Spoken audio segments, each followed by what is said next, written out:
Monday? Anything?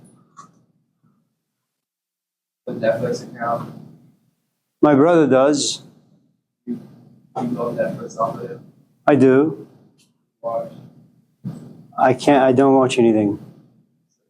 And how do you? Why do you? Why do I have it? It's like all the other stuff I have in my life. I don't use them, I don't need them, they're just there. But I should confess that every night when I go to bed, I pray that a volcano, an earthquake will come, destroy everything, and will just leave me alone.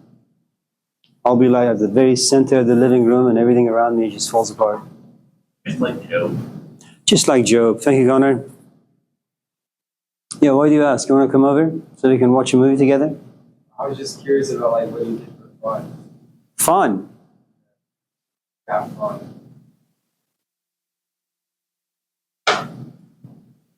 You make me sound so boring. I have fun. Your hobbies. Yeah.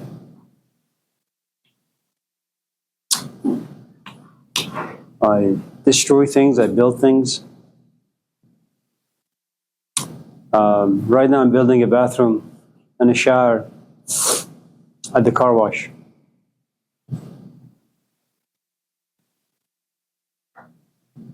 That's fun. You have a job right now? If you come help me, I'll pay you. How much? How much you want? $1,000. Ridiculous, infantile people.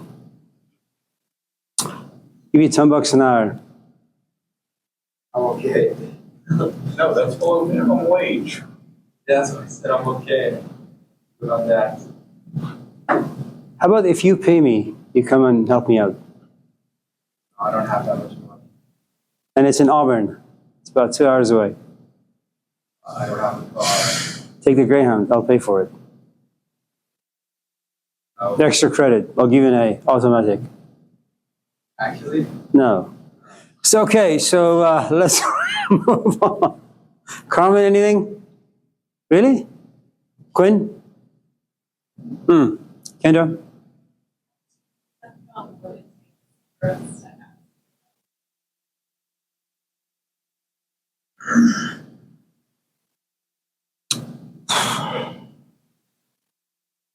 I think like little kids, whenever there's a puzzle in life, they try to figure things out, find the missing pieces, put them together. And I think when you're a kid, things are relatively easy in the sense that you don't get puzzles that are too complicated. As you get a little older and the element of pride sets in, and you kind of walk into environments that have lots of pieces that you have to put together, but you don't really know what they are. Good morning, Anthony. Good morning. Good morning. Alright. How are you? Pretty good. You ready for another operation? I'm sure you'll do well. Yeah. Yeah. Wait 5 years to get this done. And it really also depends on how independent you've been throughout your life. If, just in case you were like one and you fell from your chair and your parents ran to you and helped you out, and then you were 2, the same thing happened, 4, the same thing happened. Every time a problem arose, somebody out there will help you. And then you would feel entitled, as if every time something about your life would go wrong, someone should be out there to help you out, and you would never cry or ask for help because that requires a good amount of humility, which was never really cultivated within you. So I suppose as you get older and life becomes a bit more complicated and you find yourself in situations where you can't really grasp the complexity of the space, after some tries, irritations, frustrations, disappointments, anger, depression perhaps, feeling completely lonely and isolated, then if you have the proper friends or parents around you, then you can ask them.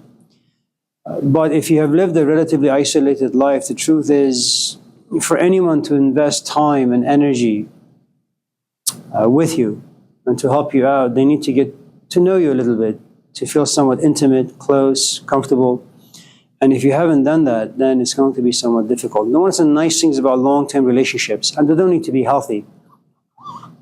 One of the nice things about long-term relationships is that they do really create guilt, just in case your companion is down and out. There are lots of people who kind of live in abusive relationships, and then all of a sudden one of them gets really, really sick, maybe cancer stage 4.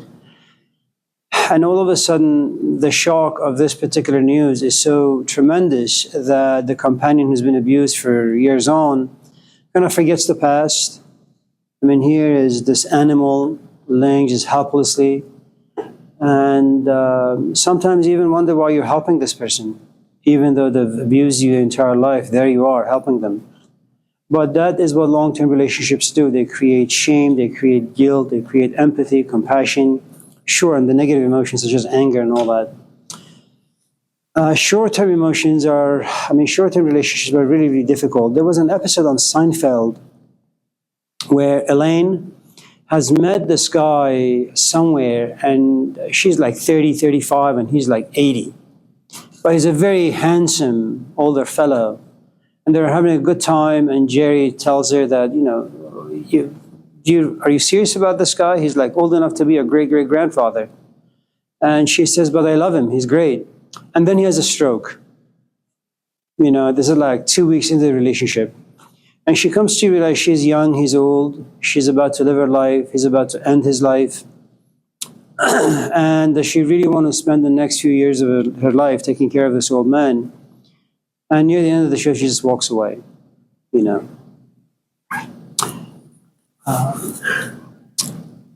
I think because of the element of pride, it takes a lot for us to seek help from someone. And it's always, to some extent, easier to ask help from strangers than from people we know. First, because I think we're kind of afraid of their judgments of the people that we know.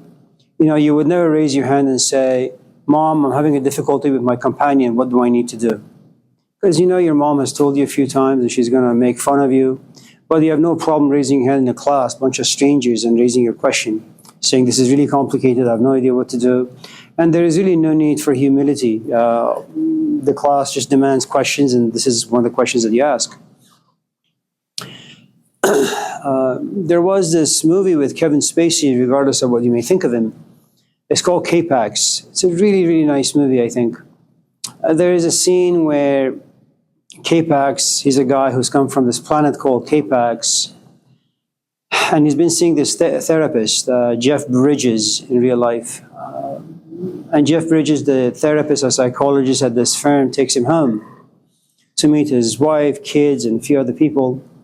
And his wife, the therapist's wife, all of a sudden just unloads all this difficulty she's been having with herself, with her child, with her marriage, with her husband.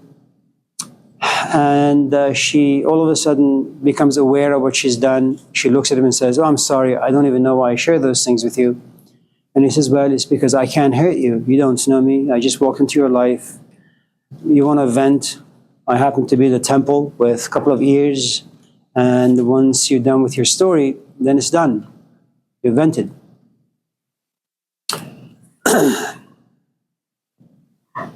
So, and it really also depends on what the issue is.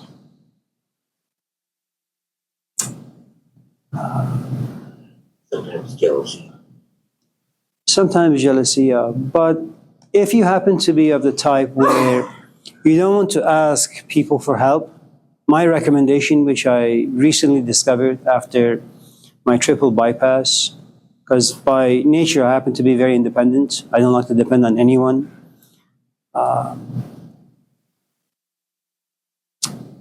If you want to continue your independence, make sure you eat well, and make sure you exercise, and make sure you find physical spaces where your life doesn't become more complicated, where you need other people for help. Make sure you have a job that pays relatively well, just in case you get fired. Make sure you have a savings account. Make sure your car runs well, just the basic stuff of life.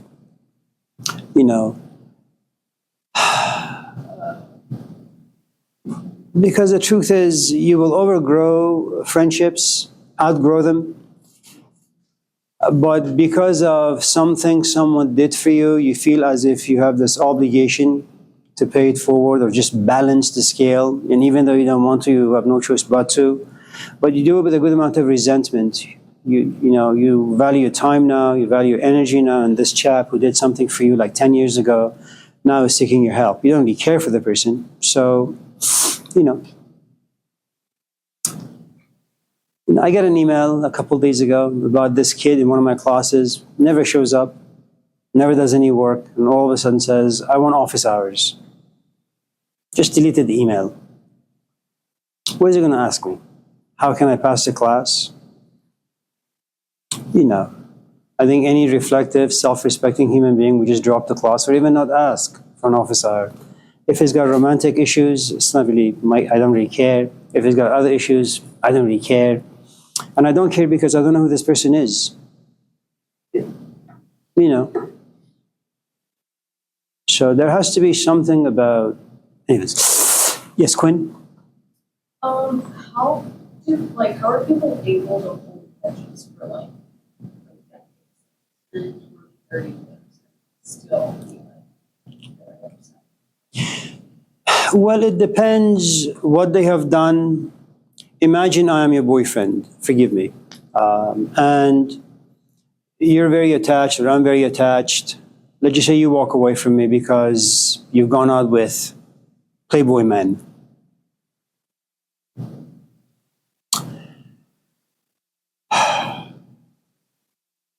And let's say we just moved into an apartment, signed the lease, or we just bought a house or bought a car together, whatever the case may be. And we've been together for like 5, 6, 10, 20 years. And I come home, you're packed. What the hell is this? Are we moving? Are we going on a trip? Did you buy tickets to like a cruise? I'm leaving you. What? And I've introduced you to my parents. We visit them quite often. Maybe we have kids. So just add more spice to the narrative, And like Job, you ruined my life. I mean, you're like the Satan in my life. My life has turned upside down. Every hope has been devastated. Every dream has been killed. And you're the culprit. Okay. And you leave the house, and there I am, standing in the middle of the living room. And I look around, and all of your belongings are gone. Okay. Now, it's natural for me to fall into sadness and depression. My body has been used to you for 5 years. My emotions are about you. My thoughts are about how to make this house better so it can be better, more livable. We can have a better time together. But all of those things are gone. So it's a shell of a house, and it's not even close to being a home. And all of a sudden I realized my world has shrunk. It used to be big, now it's really, really small. And I walk around the lake, but I feel restless. You've plunged me into this deep, dark depression and sadness and loneliness. I want to go out, I want to do things with people, but the thoughts and images of you won't leave me alone. And as I'm walking around, I see you holding hands with Loverboy over there. And you guys are having a great time.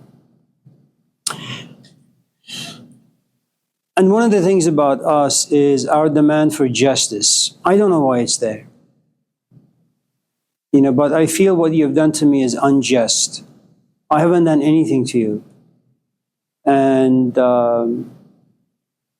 you knew you were in a relationship. You allowed yourself to fall in love with another human being. And nobody falls in love. There are steps you take, and then emotions flare, and then love happens. You had a choice in all of this, and you allowed yourself to go forward in this other relationship. And of course, after having taken this class, you know how relationships are created, attraction and so on. So at any time you could have aborted, but because you're just a simple American thinking that life owes you happiness and success and all that, you said, well, my relationship is boring, I have no obligation to anyone, I'm independent, I'm going to walk away, right? And as I see you hanging out with Playboy in the back, I become angry. I become jealous. You take me all the way back to the time that you and I used to hold hands and walk around and have a good time. But those days for us are over, and now I have no choice but to witness this tragedy. You're smiling while I'm tearing. Okay?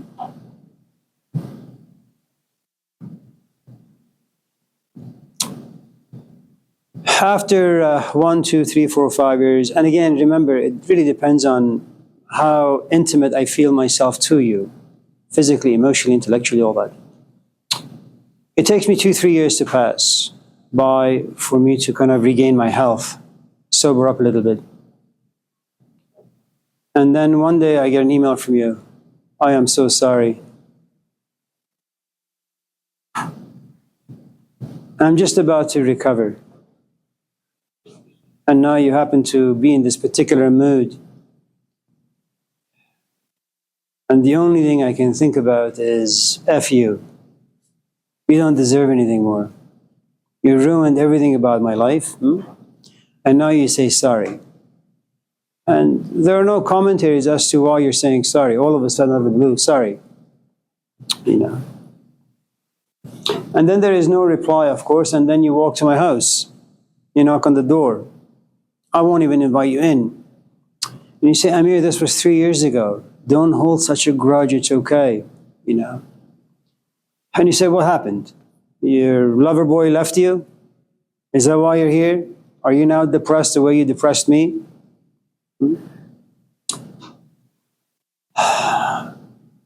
So that's one reason why grudges remain. You feel a tremendous sense of injustice imposed upon you by the person closest to you. Now, I'm not a very reflective human being, not a philosopher. I don't go home and think about things. I just say, listen, you and I holding hands, we're in a relationship. That's it. Do I think about Buddha's teachings that everything in life goes in cycles? There's a time to be born, as T.S. Eliot would say, and there's a time to live out and there's a time to die. No, I don't think about those things. You know.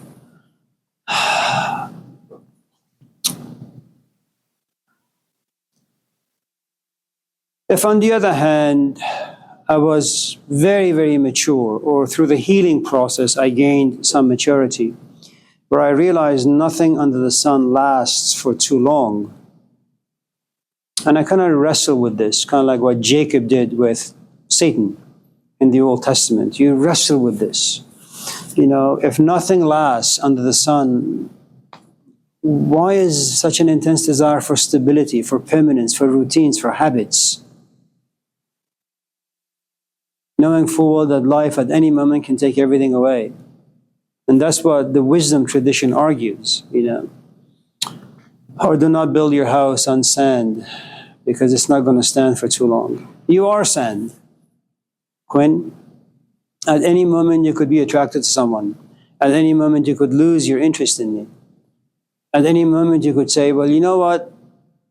I think I want to have a family and this guy is not it for that particular space. There are lots of things that could kind of turn this relationship upside down. If I have that maturity that nothing down here can last too long, I will invest 110% of me in you and in this relationship. At the same time, it comes with a sibling that even though I'm there 110%, I know at any time it could be destroyed. So I'm attached as well as detached. Now that doesn't mean that I'm not going to be angry just in case you betray me. It just means that my anger is educated. You should have just told me instead of it coming to me as a shock. You should have allowed me to kind of process this new experience. And then maybe I'll just look at you and say, Quinn, it's time for you to just go out there, figure out who and what you want, you know. And then if I'm still around, if I'm still interested, knock on the door, I'll either say yes or nay.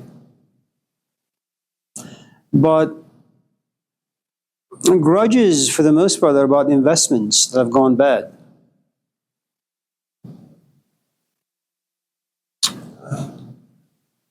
I have grudges. You know, in 2007, someone in Sacramento called me and said, Amir, why don't you leave Laney and come work for us? And I liked her. Even though she was very troubled in many ways, she was a chair of humanities at some college. I said, okay, I left. And behind the scenes, she was the culprit who kind of forced my resignation. Were there moments where I wanted to unload and tell to the public her private life? What happened to her daughter, what happened to her son, what happened in her 3 marriages, what happened to her psyche all these years. I did. Did I? No. But if I see her right now, I'll probably run her over with my rollerblades or something. You have to be the Buddha or Jesus Christ not to hold grudges, because they are very human. And they are there because you sense some injustice being done to you. Now, how you want to express it, that's a different story. If you hold a grudge against your dad, you're justified, fully justified. If your dad feels guilty for not being around, and somehow is strong to remove this grudge from your soul, is fully justified. Does he have a good amount of regret? Absolutely. Does he become angry when you hold this grudge? Yeah. Does he try to iron it out? Yes. Is he successful? No. The only way you can resolve this issue is just figure out how, this is a narrative, forgive me, I don't mean to, let's see, that's where my mind works and where it goes sometimes. The only way you can resolve the issue if you want to remove the grudge is really just understand human nature. What does it mean to be a man? What does it mean to be a young man? The power of sex, the power of attraction, a pregnancy, unwanted pregnancy. All of a sudden you realize that, well, this is the way it is. You're pregnant, you're going to go through with it. You make plans only to realize you're just not fit for it. It's the wrong time for you to be a mom. It's the wrong time for you to be a dad. And just things happen. And all of a sudden, you have this infant who has no choice but to suffer because of the incompetence or just because of human nature, and modern life and modern troubles. Once you understand all of those things, then you will still look at this person as your father. But something about your perspective, something about your emotional attachments have forever changed because that's what understanding does for you. It changes you fundamentally. One of the awful things about music or things that inspire you for a moment is that they inspire you. They give you wings and you go all the way to the sun. But they give you zero understanding. And eventually you'll just go back to being who you've always been.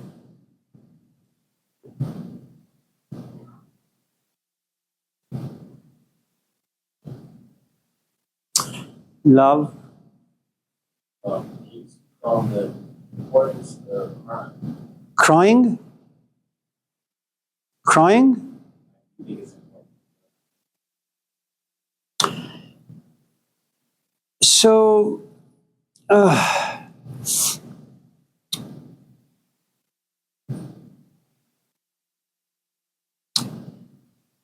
sadness and crying is something that you take in, okay? And I'm sorry, crying and laughter is something that you express outwardly, whereas sadness and yawning, for example, is something that you take in and you hold within.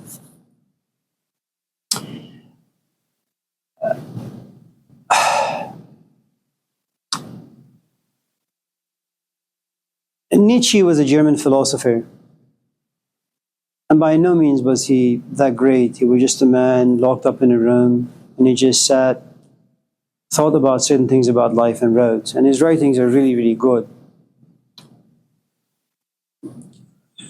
That in life, there are only a couple of things you can do to cope with all the events that life imposes on you. One is you cry, the other is you laugh. And the truth is, there is nothing funny about life. And laughter is just another side of tears. But it has this quality of mirage to it. people out there assume that you're laughing because you have found things to be funny, when in fact there is nothing about life that's funny. That's what someone like Nietzsche would say, because Nietzsche likes to think about life. Nietzsche likes to think about the shortness of time. And it's something that a man by the name of, I think it was Seneca, or Epicurus, or Epictetus, or some Stoic philosopher wrote a 20-page article about the shortness of life, where the argument is, most people complain because life is long, or life is short, sorry. And the truth is, life is not short. Life is really, really, really, really long. And you don't think that if you happen to be unreflective. I mean, imagine for a moment that you have a girlfriend and you want to marry this person. Think back to the past, let's say, 2, 3, 4, 5 years of your relationship. What have you guys done? You lay together, you have sex, you shower, you make breakfast, you clean around the house, you go for a walk, then you go to work, you come back home, you eat, you shit. Maybe you'll have sex, maybe you'll watch some TV, then you go to bed. And that's the routine every single day. And then you say, okay, you put that scenario, which you've done for the past 2, 3, 4, 5 years in a time machine, and you push it forward. This is what I'm going to be doing for the next few years. And let's just say, somehow you deceive yourself or con yourself into thinking, well, we have kids, everything will change. And things won't change, really. Now you'll have added routines to the previous routines. And you say, man, I'm going to be doing this for the next 30, 40, 50, 60 years. And that's a long, long time. And all of a sudden you realize, well, life is really, really, really long because you don't really do anything with it. It's groundhog. The same things happen over and over and over and over again. Okay?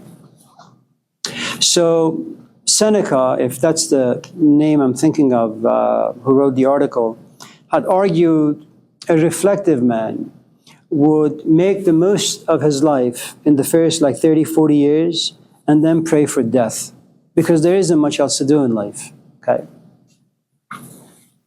Now,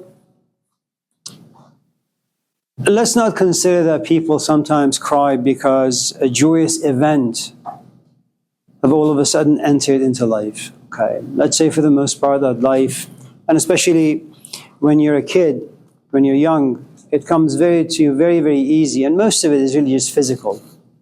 You're walking and all of a sudden you trip and you scrape your knees and you cry. Infants, if you don't bang on their back for half hour with all the gas from drinking milk, they begin to have bellyache and then begin to cry. As you get older, our tears are no longer really connected to our physical body, but emotional body. You expected something, it didn't pan out, it hurts you. And as you get older, especially for us men, being born in a culture which says that men are supposed to behave this way, tears are something to be embarrassed by. So it takes us a long, long time first to admit that something improper has entered into our life, that we succumb before it. In other words, we fall victim to it and we feel powerless.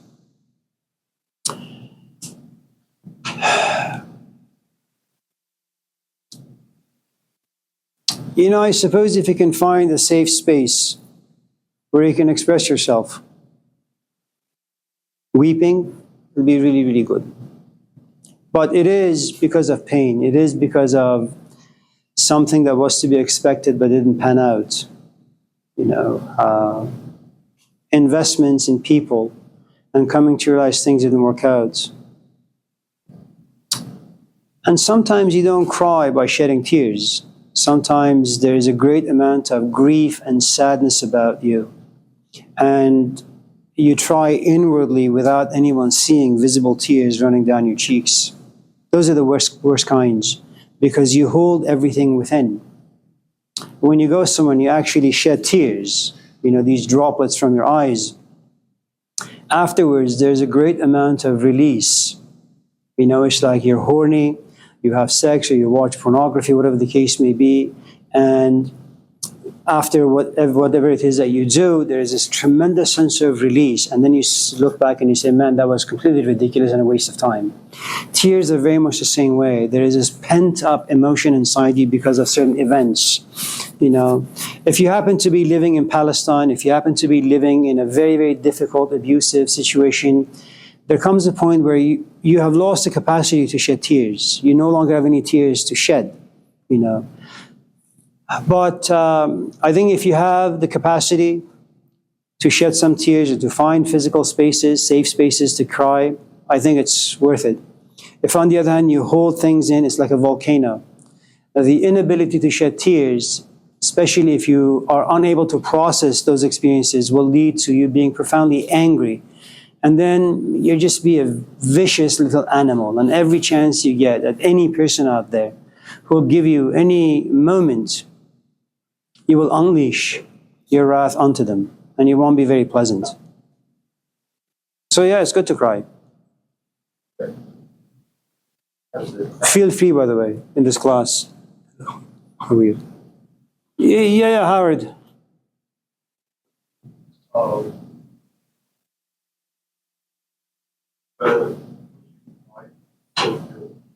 I'm sorry? That's true, yeah. If somebody has control her or she is very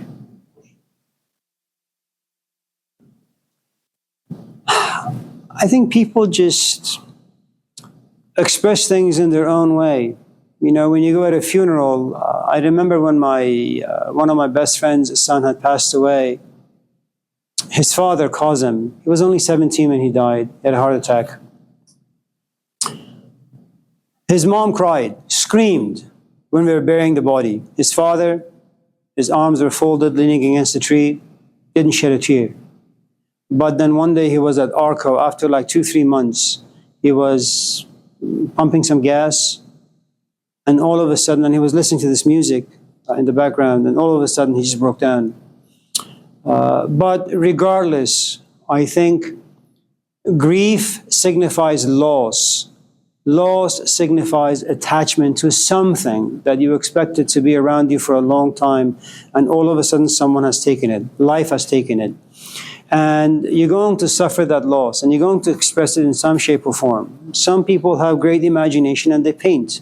Some people take their sorrow to the piano. Some people take it to the boxing ring. Some people turn off the light and start crying. Some people read the Bible, you know. But grief is grief. How you express it really depends on your culture, your background. In my country, you know, when, not so much my generation, but my father's, when his mother, my grandma, would always come to our house in Iran, she would always sit in the kitchen during lunch and dinner because she frowned upon men going into the kitchen and washing dishes. Now, my father washes dishes every day. So that culture, you know, 60, 70 years ago, men can't wash dishes. Now the story is different. You know, so this idea that, or even you, perhaps that should men cry, especially cry outwardly where everyone can see, maybe the culture will change at some point where you can just walk and cry at the same time. And people say, wow, that's really good. And some women, in fact, enjoy that very much. That's the only way they will date you. You know, just go on some dating apps. And as I go on there every single day, and there are women who say, I love men who show emotions. So I take a video of myself crying and send it to them, and I get dates. So easy. Carmen? The development of narcissism.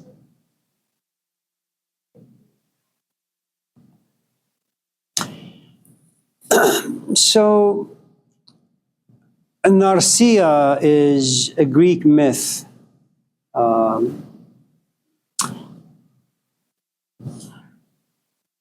So there are two things.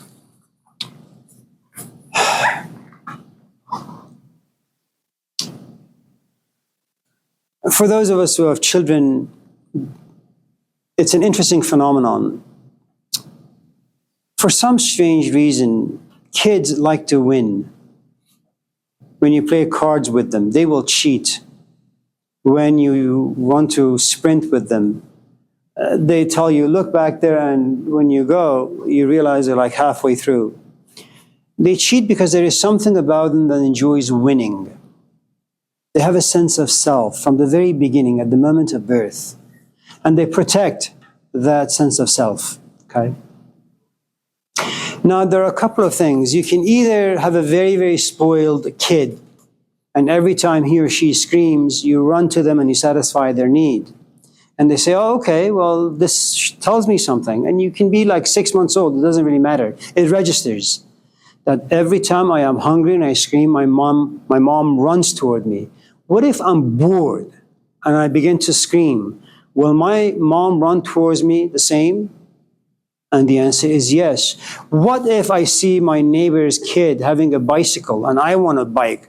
And what if I scream for that? Will they buy me a bike? And the answer is yes. And you realize what this kid has is a sense of self that every time I have a need, and that need is not easily satisfied, all I need to do is scream. And someone will run towards me and satisfy. Okay? So most of who and what you are really depends on your needs, and those needs usually come from the outside, and the only way these needs can be satisfied is from the people from the outside. If, for example, I need students to tell me how great I am, what a great teacher I am, what a great human being I am, what I will do is I will continue to manipulate my physical space so I could receive compliments. Just in case somebody's hand goes up, I say, yes, please, it's your turn.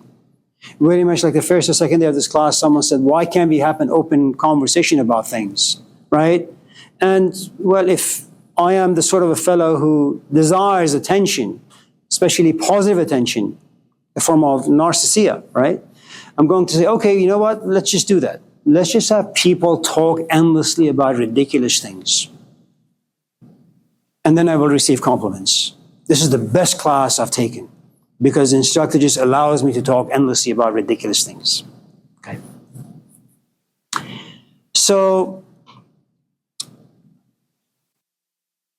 that's one type of narcissism where you're looking for a specific image of yourself, and that image needs to come through or reinforced from the people outside. There is another kind that the Greeks talk about, which is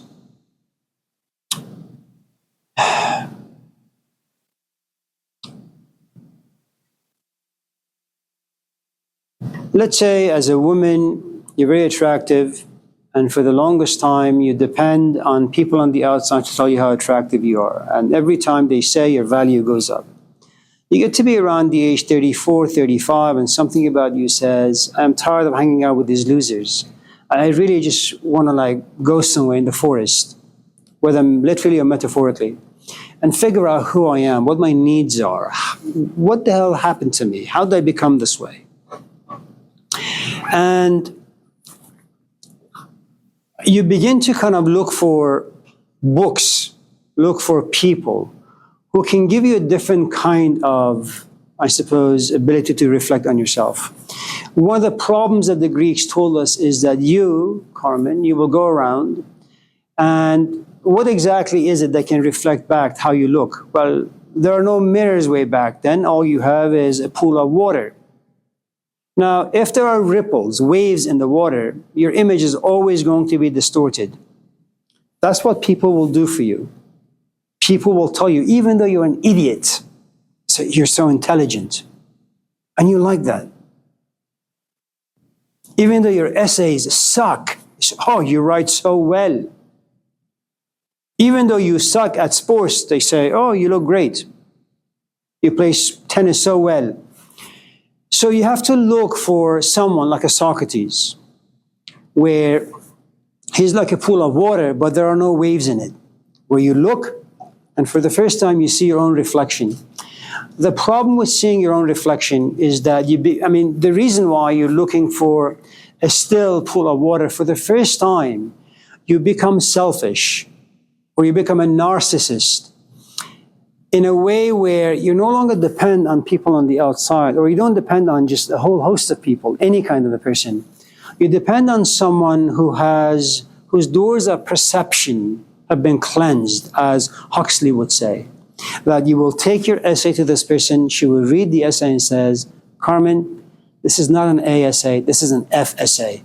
Go back and redo this. And you got to do this over and over and over again. And there has to be something about this pool of water that you respect, that you fear, that you honor.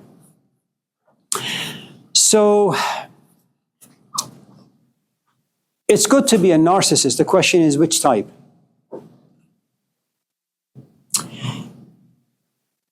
If you've come to a place where you really, consider for a moment where you gave yourself full justification for being angry at some person because you thought you understood them, that their life was easy, they wronged you, and you're now demanding justice.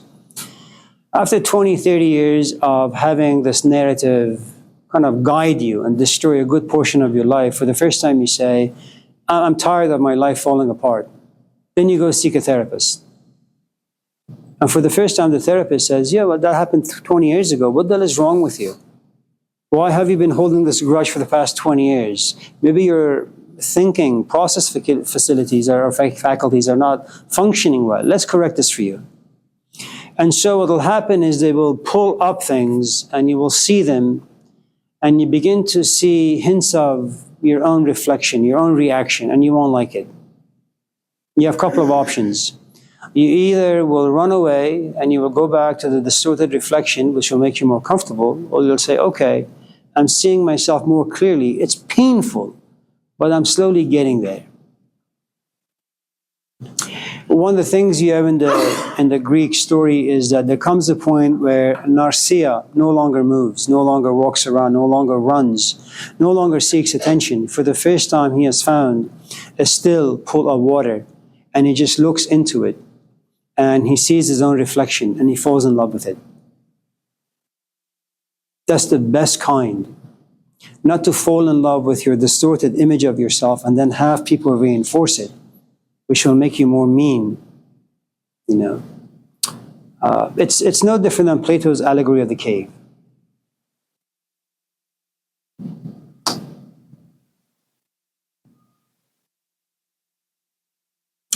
If that's a little too difficult to grasp, let me give it this way. You have this image of yourself, Carmen, that when the semester ends, you're going to get named this class. I think you're going to get a B, maybe a C.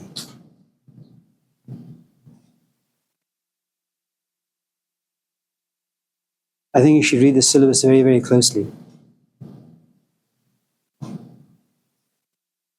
About participation, body language, technology, questions, assignments.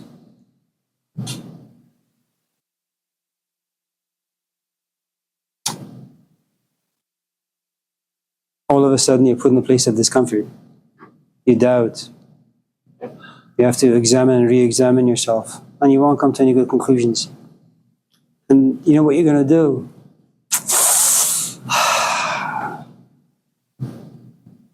Maybe you'll begin to correct your behavior in a way that I like. Or maybe you'll just file a complaint. That's how we function in life. It's good to love yourself. But you could also love all the negative emotions inside you. At least you know who the villain is.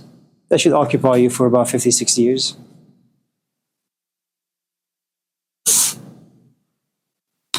Nilan? Anything? Good job.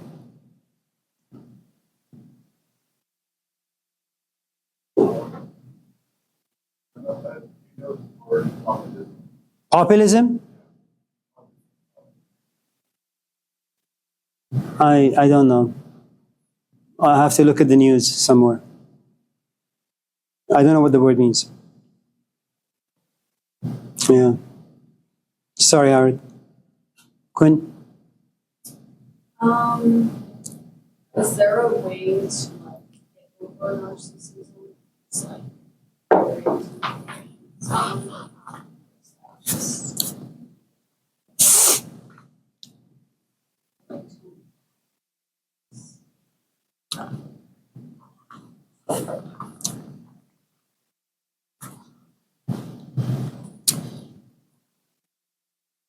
So let me give you a couple of examples. Sometimes someone can make you uncomfortable from the outside. If I was to go back in history, I would tell it to you this way. The Jews were gathering around, going to synagogue, reading from the Old Testament every Saturday or Sunday, and just have a good time with the book. And imagine that, God has promised them this and that, and that the chosen people, all the ridiculous things that people usually believe in. And then some guy comes, and he happens to be very charismatic, very magnetic, and he tells them, look, you guys have been worshiping the letter of the law, it's no good. Okay. He kind of tells them that the way you've been loving yourself, the way you've been loving God, the way you've been kind of looking at life is all wrong. Some people find his comments to be profoundly crude and unjust. And they demand his crucifixion. He just needs to die. Okay. And he goes on to tell them that man was not made for Sabbath, but Sabbath for man.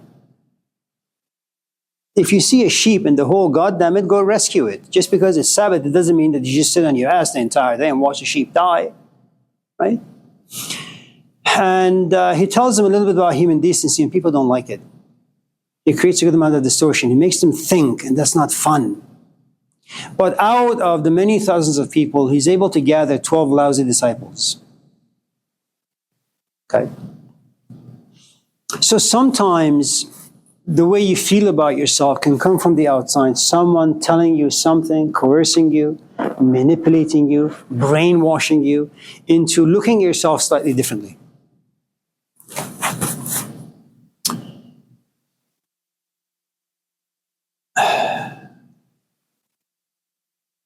Your question is diminishing the force of, say, a past that is filled with negativity. Is it possible? Is that the question? Or something? We go back to Kendra's question about something.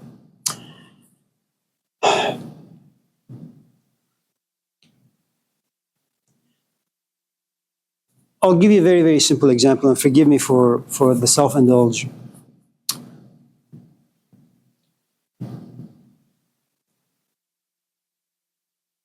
For almost a year, when I was walking up the stairs and I was going to my office, and I would walk sometimes, I would have this sharp pain, the very middle of my chest. But I had this image of myself. I'm an athlete, I'm very strong, I've never ran into any physical problems.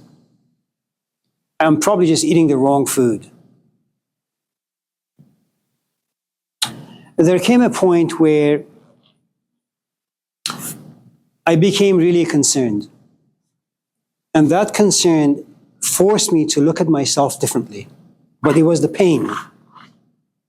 As long as you can endure the pain, and as long as you can create a story that says, this is nothing, it'll go away on its own, you'll be fine. In other words, there is no reason for you to desire change. Then I said, maybe I should go look for it. Look for someone who can kind of take a look and see what's going on. And that's where you say, okay, you know what? I can't do this on my own. Maybe I should go to a professional, maybe a therapist, maybe a psychologist. Maybe I should talk to my parents. In other words, there comes a point where you realize this is no longer in your hands. It's bigger than you. So you go to the doctor, for example, as in my case, and he says, listen, 3 of your arteries are closed. They're just clogged, 90%. You're lucky you haven't had like 5 strokes by now, okay? Once you go home, come back in a week, we'll see if we can do some stents in there. In other words, put Yeah, just put something in there, open it up, put this tiny little bug in there so that the blood and oxygen can flow. Then they say, no, you need to have open heart surgery. Now, you don't know if you're going to live or die. You have no idea how much pain you're going to suffer afterwards. So your future is unknown. And your past, nobody really cares. Your job, nobody really cares. For the first time, you sit and you have a good amount of regret about the way you ate, about the lack of exercise, all sorts of things. You should have caught this 2 years ago as opposed to now. So the moment you realize that you need to give yourself to a professional, that person, if they're really, really proficient and good at what they do, they're going to look at you and say, you suck. Everything about you is just wrong. Now, nobody likes to hear that. Now, you can either stay with the person who's kind of condemned you, punished you, or you can say, I want a second opinion. And by that, you mean, I want to go to someone who will tell me things I like. Now, should you give yourself fully to the first person who gave you this diagnosis, that you need to have your chest open? Okay. Then you say, okay, you know what? They're promising me health. And to some extent, it's a leap of faith. He may be drunk, he may be high while he's opening up my chest. Who the hell cares? But I think I like what he's saying, even though it's painful. And so you go under for about 10 hours. And then you stay in the hospital for about 5 or 6 days. And then you realize afterwards you're going home, but you can't move. You can't do anything. And then all the food you used to like, you can't even go near it. No milk, no ice cream, no fatty food, nothing. All you eat is just carrots. Imagine if you've been choosing the wrong men for your life because of your past. That's a disease. Now, you want someone to change the way you see men and change the way you see yourself. Well, it means that first you have to look at your past, then you have to look at the habits and the routines. Then you have to somehow be put in a place where change is going to be forced upon you and you won't like it. I mean, this is much different than having a heart surgery. You're looking for a psychological transplant. Someone needs to go inside you, yank your history out of you, and inject another one. And you're going to resist. But the more they're able to erase your past, the more or the less power the past has over you. And every time you find yourself tempted going near the same sort of fellows that you used to enjoy, something about you says, Quinn, you've been there, you've done that. And now, if in the past you had 50 people around you that you could date, now you only have 2. And of the 2, one is really, really awful, the other is semi-awful. And then you have to make a decision. Do I go with the awful, semi-awful, or just be on my own? And just in case you happen to be profoundly reflective, you say, you know what? I'm just going to be on my own.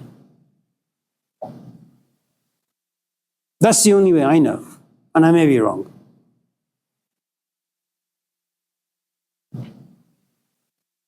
Howard?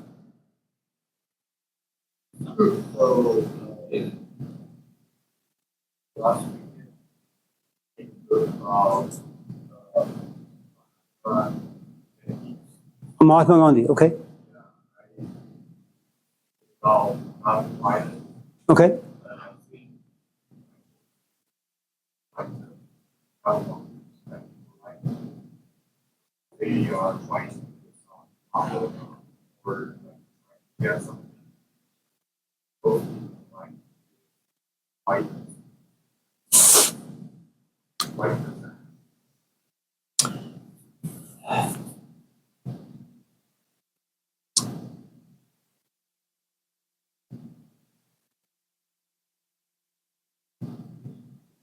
That's a great question. The only problem with the question is I'm not really in the mood for that particular question.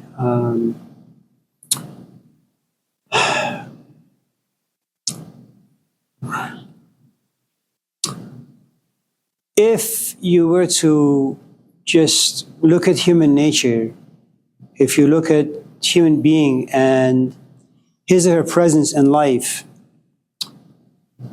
life happens to pose a good amount of dangerousness for the human being. Everything about life is dangerous. Living in society is dangerous.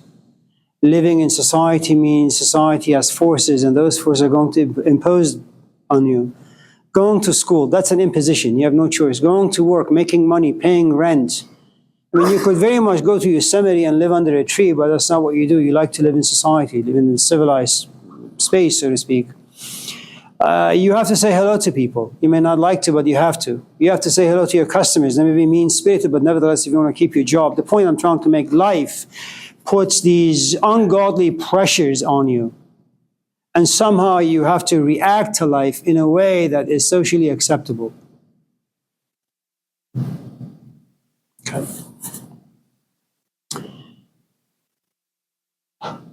So before you actually resort to anger, there are these steps that you have to go through. First, life poses some difficulties and you're irritated. And then you open your toolbox and you say to yourself, how can I get rid of this irritation? You realize, or maybe you don't have enough tools or sufficient tools or proper tools, and irritation turns into frustration. And then something happens to your self-image. Maybe you thought yourself to be competent, but now because of this issue that you can't solve, you feel very incompetent. Now you're angry. Now you hate yourself, you hate your parents, you hate your friends, you hate life, you hate God, you hate everything. But there is a way or place you can go to kind of express your hate or anger, and that's the church. Or maybe it's the ears of your friends or your parents, or maybe you're writing your journal, okay? Let's say absent all of those things, you say, you know what, I'm just going to go to the gym and just punch the bag. But just because you punch a bag, it doesn't mean that the anger has gone away. Now, as you're walking to your car, you realize someone is looking at you in a certain way. And you begin to interpret that look in a mean way, that this guy is looking at me in this way because they don't like me. Now you punch him. Now you're involved in violence. It's very natural for us to have negative emotions.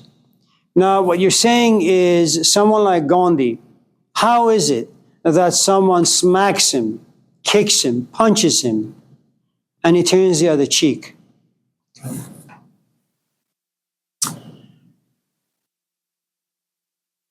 Number one, there is this big issue of temperament. Some people are simply passive, but passive to a point. Okay? In other words, you can say a whole host of things to them. They won't say anything back to you. Life can demolish them in many ways, but they're not going to fight back. There comes a point where they do want to fight back, and here comes their education, their maturity, and their insights and awareness.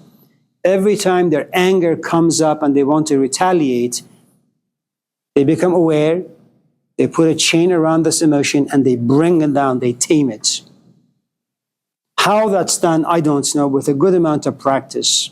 It's something that boxers or people who do UFC know really, really well. Don't ever allow yourself to get drunk by anger in the ring when you're fighting. Because the moment you become intoxicated with the emotion of anger, you become blind, you can't see. And then you get beat up some more. So even though Mike Tyson is punching you, I mean, watch Tyson on Holyfield. You know, I mean, it's not fun getting punched in the head or the belly or this or that, you know, for like an hour.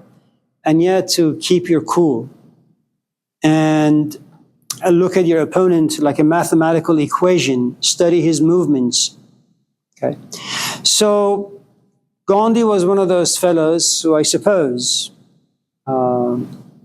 was able to tame this emotion called anger before it gets to violence and hate. How he did it, I don't know, it's beyond me. I wouldn't do it.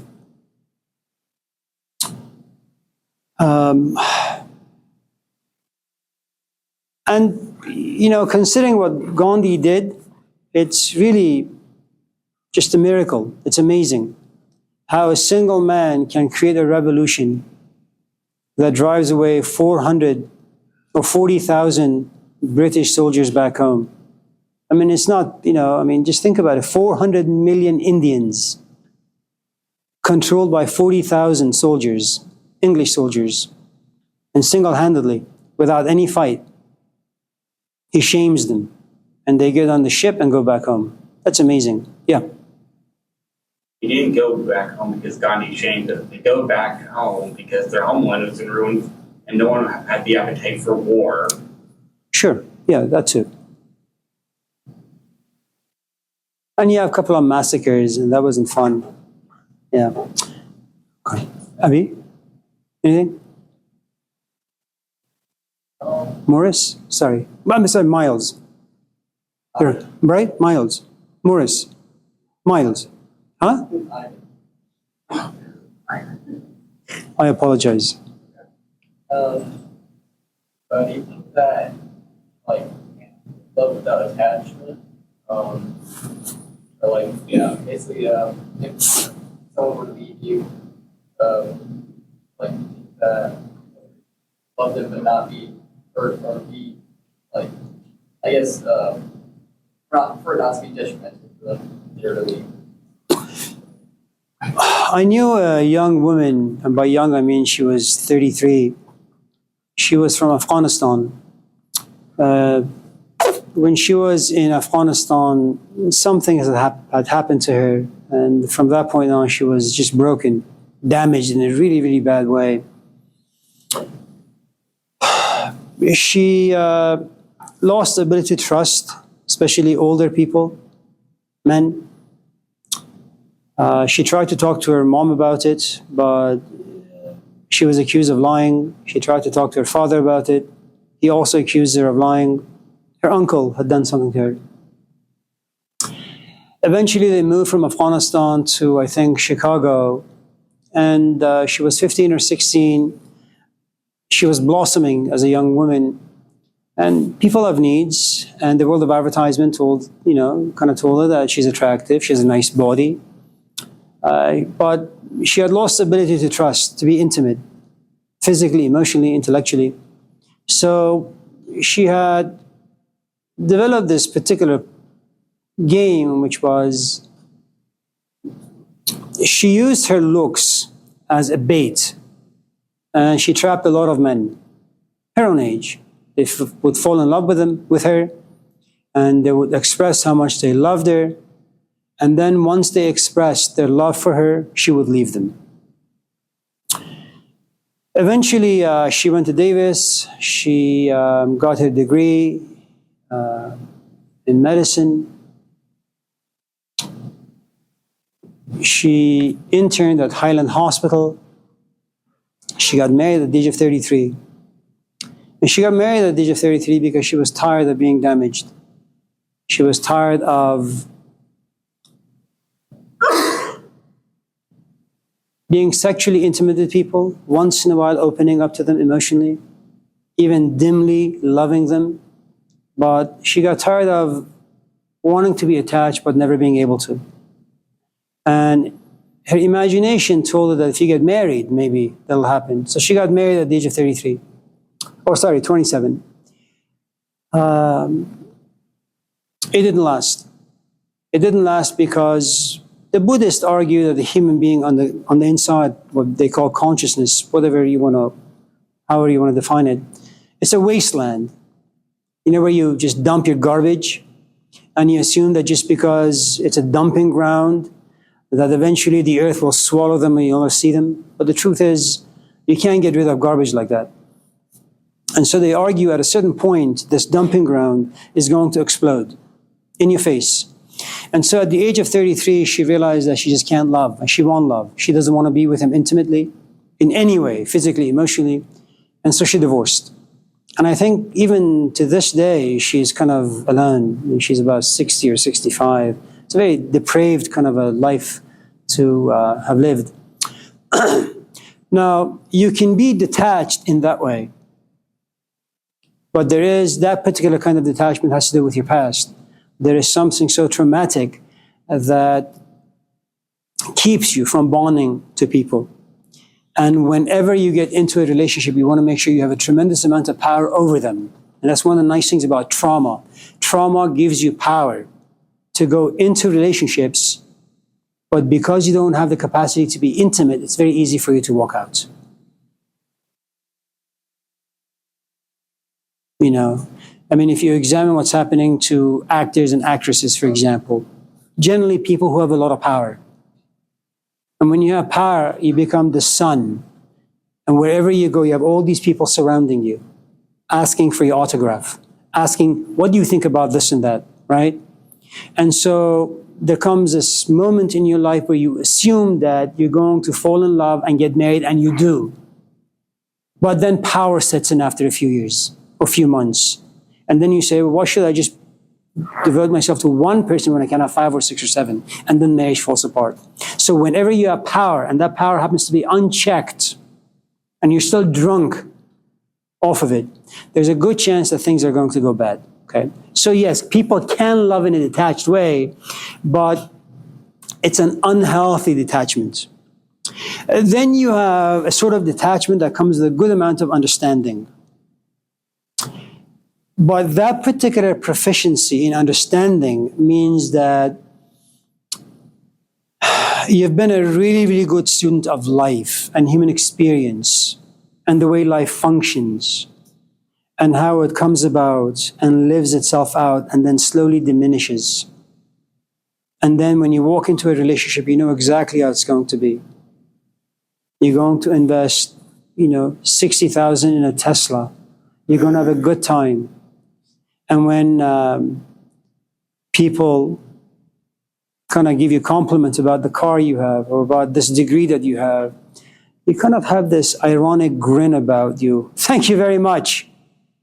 And to some extent, you know that it's a 60,000 that you trashed for what? For 10 minutes of joy, for example.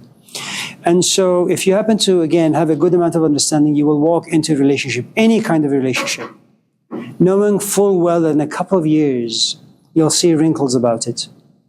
You'll be around something that's kind of gets you sick. And then you will look at it and it won't make you feel anything. But you know the politics of life. And because you know the politics, once in a while, you do say, I love you. And then you have people who don't think at all about this stuff. And they live in the Garden of Eden. And they fall in love and it's great.